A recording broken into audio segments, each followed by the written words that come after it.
Hi, John Kuzma, EndZoneBlog.com, and we got a lot of great football content we're going to talk about today. First and foremost, we have Jay Gruden has signed a contract extension with the Washington Redskins. It's been a long road for Jay Gruden. He coached in the Arena Football League. He coached in the UFL for a little bit, and he coached the Cincinnati Bengals as an offensive coordinator before landing his job in 2014 with the Washington Redskins. So far, it's been so good for Jay Gruden. He's extended till 2020, so it was a 2-year extension on the deal he already had, which was a 5-year deal. So he'll be with the team until 2020, and it's a good move for Daniel Snyder. It brings some consistency. The team knows what to expect from Jay Gruden, and he's did a great job leading this football team. He earned this contract. So the thing that surprised me is why hasn't Kirk Cousins got the long-term deal? Kirk Cousins was there ever since the Redskins started trending upward. Kirk Cousins was the guy leading it from a quarterback standpoint. Daniel Snyder rewarded Jay Gruden. I wonder why he hasn't struck a long-term deal with Kirk Cousins. Anyway, moving on. John Ross ran a 4.22 40-yard dash. That's the fastest 40-yard dash time we've ever had at the combine. He broke Chris Johnson's record. He's now the fastest ever run the 40-yard dash. There's been almost 4,000 people that have ran it. He's the fastest. Pretty impressive. You gotta like what this guy did at the combine. You know, he showed up and showed out. He was an absolute blazer in the 40-yard dash, and that speed is it's a game-breaking capability. Now we've seen players in the past like Hayward Bay, who was a burner and a vertical guy. You know, remember the Raiders reached on him and took him very high, Darius Hayward Bay. We've seen guys that are extremely fast before that don't really pan out. So you have to look more than just speed. You got to see how solid his hands are. Is he consistent catching the football? Does he have drops? Can he do it in every phase of the game? Can he stalk block? Can he get off a press? Can he run under routes? Can he run over the middle? Things like that. So far, we know John Ross is fast as can be. But those other questions have to be answered as well. One cool thing about John Ross is he was actually Snoop Dogg's player. Snoop Dogg was John Ross's coach at one time when John Ross was in Pee Wee. So I thought that was pretty cool. You know, it just shows how far you can come if you do the right things and you work hard. So it's been a long road for John Ross, and now it looks like he's going to get an NFL opportunity with somebody. He did have 81 receptions last year at Washington, the University of Washington Huskies. He had 1,150 yards and 17 touchdowns. So that was in the Pac-12. It's a pretty impressive year. So the guy can play, and hopefully he gets on with a good team and does his thing. I wish John Ross the best, and great performance, man. You earned it. Moving on, there's been a 3-way deal swirling around. Talks that Tony Romo is going to get shipped from Dallas to the Washington Redskins. Kirk Cousins is going to get shipped from Washington to the San Francisco 49ers. They should have 2 1 year, the one they already have, plus the one they get if they deal Romo in this deal, which would be on top of Ezekiel Elliott and Dak Prescott and maybe Jalen Smith coming back. Suddenly, Cowboys are absolutely loaded if they pull that deal. So it's a good move from the Cowboys standpoint. For the Redskins, I don't know what they're doing in this deal, even negotiating it. Giving up Kirk Cousins, who's a young player entering his prime, for Tony Romo, who is only, going to be around for 2 years, if that. That's if he gets past 3 games without getting injured, because we all know Tony's a little brittle at this point. He's a glass football player, and he's had some serious injuries in the past. He doesn't have that much durability left in them. I would not do this deal if I was the Washington Redskins, and I don't know what they're thinking. As far as the 49ers go, I can totally understand why they would do that deal.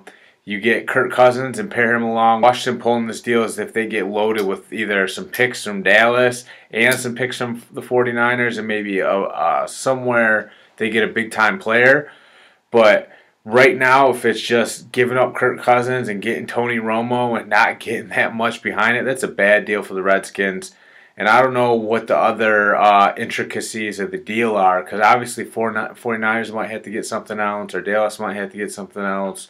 The Redskins definitely have to get more in that deal. So we'll see what pans out there, and we'll see what's going on. Continuing on, Myles Garrett claims he's the best player in the draft.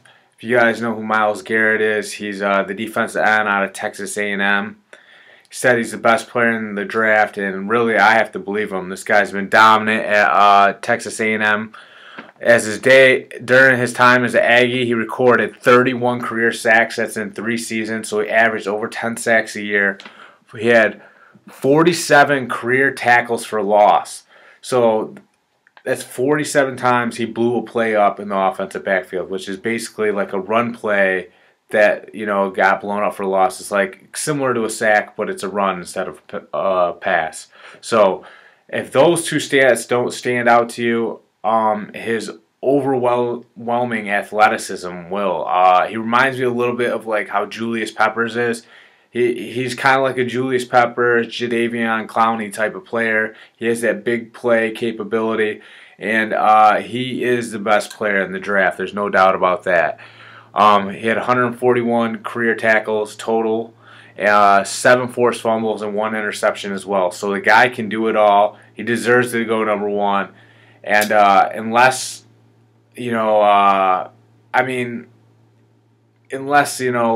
Cleveland trades down, I could see Cleveland taking him, but I could also see them trading down. But even if someone else moves up, they're probably going to draft Garrett number 1 too, because he's just too big of a playmaker to pass up on, and I think he's a league above everybody else in this draft class. So congratulations, Myles Garrett. You should be number 1 in the draft. Moving on, Alshon Jeffrey and the Chicago Bears have made a little progress towards the deal. For a while, there was a stalemate there, and it looked, almost guaranteed that Jeffrey was going to move on and play for a different team. Well, now suddenly it seems like the Bears are having a little bit of a change of heart. They're much more open to bringing him back. We'll see if the two sides can keep working together and get past negotiations and hash a deal out. One thing that really stands out to me about this deal is Alshon Jeffrey wants over $17 million a year. That's he wants to be the highest paid player in the league. Right now, we just talked about a few videos ago that Antonio Brown is the highest paid player in the league at $17 million a year.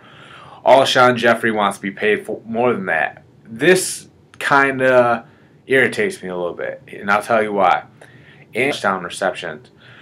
Antonio Brown, from a production standpoint, has been leaps and bounds better than Alshon Jeffrey has been. So when Alshon Jeffrey thinks he's entitled to be the highest paid player in the league when he is not the most productive wide receiver in the league, it's a little bit frustrating. I meant to say the highest paid wide receiver, not the highest paid player. I mean, I guess he's the highest paid player at the wide receiver position, but you get what I'm saying. So he wants to be paid more than Antonio Brown, and he's not as good as Antonio Brown. And it drives me crazy when teams do this. They reward guys who don't deserve that money. Chicago, you're probably going to end up doing this deal. You're probably going to make him the highest paid wide receiver. But guess what? He doesn't deserve it. He's not the best. Pay him what he deserves. And when he says, I want $17 million, point to that number. AB had 35 touchdowns the last 3 years. You had 16 touchdowns the last 3 years. And say, you know what? We're going to pay you $13 million. Maybe he'll walk, but guess what? He's not producing that much. He has 16 touchdowns in 3 years. All right? I mean, don't be a fool now. Don't be a fool, Chicago. Do what's right. Use your brain. Moving on. The Jets are willing to trade the number 6 pick. If you haven't noticed, the Jets have been clean house, got rid of Mangold, got rid of Brandon Marshall. They're reshaping their roster. And now it looks like they're trying to trade down, acquire more picks because they got a lot of spots to fill. I think it's a good move for the Jets. They got to get younger. They have to bring a lot of new juice in here, and bringing more players in via the draft will actually be a good solution for this team. It looks like possibly Fitz and Geno Smith could be gone too. I mean, they still have Bryce Petty and Christian Hackenberg, but the Jets are clearly opting to go the quantity route, and they want to bring in more players to fill this roster overall. And it's a good move. Get some young juice in there, turn the page from some of these old veterans, and it's a young man's league, which means younger players have much more success than older players. So it's always a smart move to get younger. I applaud the Jets for trying to potentially trade the pick, and I think that's the right move for their franchise at the time. Finally, the last thing we got to talk about is Jeremy Curley. Jeremy Curley, San Francisco 49ers receiver, just earned a 3-year, $10.5 million contract. Good for Jeremy Curley. He was a former Lion. Traded him out to San Francisco. He did his thing in San Francisco contract. You know how easy it is for players to be a one and done in this league and be out just like that.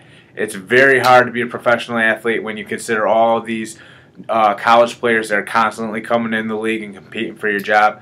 Jeremy Curley wasn't having any of that. He wants to stick around this league, and his hard work. Always check out endzoneblog.com for more football updates, and I hope you all have a great night. Thanks.